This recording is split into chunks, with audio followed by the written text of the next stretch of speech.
Kalau suami berubah menjadi kasar, coba tanya dulu sama diri kita sendiri, apakah kita itu masih lembut? Sekarang banyak banget perempuan yang bilang, suami-suami zaman sekarang itu lebih kejam dari Fir'aun. Karena ada suami yang kasar, ada suami yang selalu bikin istrinya tertekan, ada suami itu yang gak mampu untuk kontrol emosinya sendiri. Betul. Tapi jarang banget ada istri yang mau bercermin, kenapa semua itu bisa terjadi? Kadang tanpa kita sadari, sikap kerasnya seorang suami itu lahir dari amarah yang dipancing oleh sikap kita sendiri sebagai seorang istri.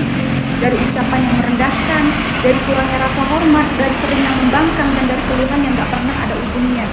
Bukan berarti kekerasan itu dibolehkan ya Desti, enggak. Tapi dalam Islam sudah diajarkan bahwasanya rumah tangga itu ada sebab dan ada akibat. Bahwasanya amarah itu bisa tumbuh dari luka, dan luka itu bisa muncul dari sikap dan lisan yang gak pernah dijaga. Yang gak banyak perempuan tahu ya, Firaun itu baik banget sama istrinya ketika istrinya itu masih melayaninya dengan lembut dan penuh kasih sayang.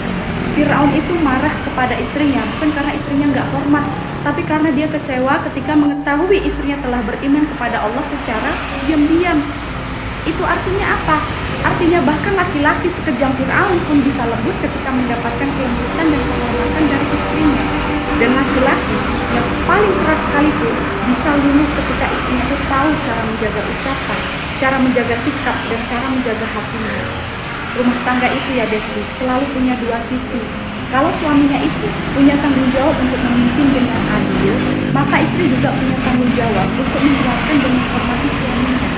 Karena seringkali nih, bukan suami yang berubah jadi kejam, tapi istrilah yang tanpa sadar ikut menciptakan suasana yang memancing luka dan kemarahan kepada suaminya.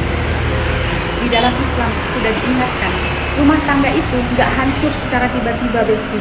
Dia hancur pelan-pelan, dimulai dari lisan yang nggak pernah dijaga, dari sikap yang nggak bisa menghargai, dari ketaatan yang udah mulai luntur, dan dari cinta yang pelan-pelan udah mulai nggak pernah disyukuri lagi sama istrinya.